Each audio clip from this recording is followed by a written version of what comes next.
Outlearning the Wolves. A happy flock of sheep lived on a beautiful green pasture. Well, almost happy. At night, wolves would come and snatch one of them. The pasture was surrounded by a fence of sharp, barbed wire. But the wolves came anyway. Nevertheless, the flock grew larger and larger over the years. Occasional losses were to be expected, however sad that was. But that was just the way it was. Wolves had always eaten sheep. It would always be that way. If you are a sheep, you accept that as a fact of life.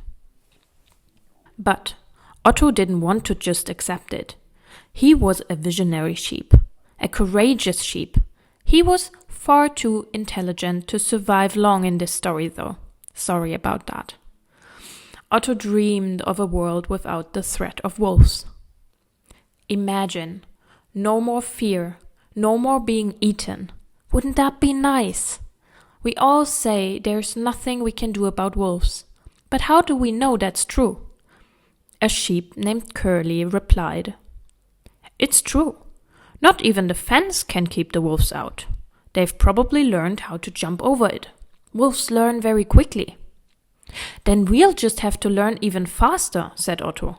"We have to become a learning flock of sheep." "We are learning," said the other sheep proudly. "I can pull a thorn out of a hoof," said Shep. "I can dig a hole," cried Gigi. "And I can push stones," remarked Jerome. In the world of sheep, these were quite innovative things to be able to do. "This kind of learning is a good start," said Otto. "Such things must be used for the good of the whole flock. But it won't solve the wolf problem. We need a different form of learning." The sheep tried to understand. After a few minutes, Curly suggested, "Maybe we'll be safe from the wolves if we huddle together at night and sleep in a circle." "But that doesn't really deal with the wolf problem," said Marietta, a young sheep. But no one listened to her. Instead, the flock decided, "Let's huddle close together at night. Maybe it will help." Otto was frustrated. That night, he volunteered to be the night watchman. And, spoiler alert, wolves love dedicated volunteers. The next morning, Otto was gone, presumably to an eternal pasture full of heroic sheep. The flock was sad. "It's all the wolves' fault," Curly lamented. "The wolves are just too clever. We can't control them," said Shep. "If only this stupid fence were higher." The flock of sheep was dejected. Finally, Marietta, the young sheep, spoke up again. "Why do the wolves only come sometimes and not all the time?" she asked the group. "If wolves are clever enough to jump over the fence, why don't they come every night? If I were a wolf, I would do that." The others looked at her in bewilderment. "Maybe the wolves aren't as powerful as we think," she continued. "There's something stopping them. At least sometimes." Silence. You could literally hear the brain cells crackling. The sheep examined the fence. And there it was. A tuft of sheep's wool in the fence, right where the stream flows under it from the outside.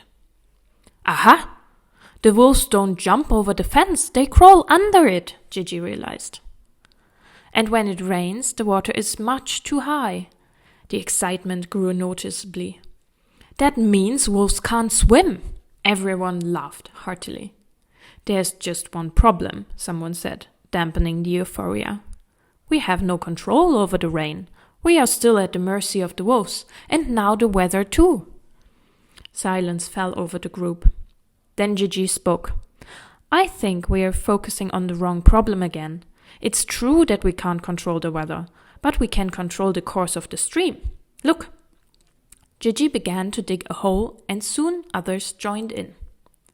"Don't just stand there, everyone help," someone shouted. "Well, I can build a pile of stones with my nose," Jerome offered, and he started to build a small dam. Meanwhile, Shep stood pulling thorns out of the sheep's hoofs that they had picked up while digging. Soon a small pond appeared around the fence. Astonished at this success, the sheep burst into a spontaneous collective bleat. A large, beautiful pond by the fence. They were safe. They were proud. Together they had solved the problem. Or had they? Because if this story teaches us anything, it's this. Those who think they know it all will soon be wolf fodder again.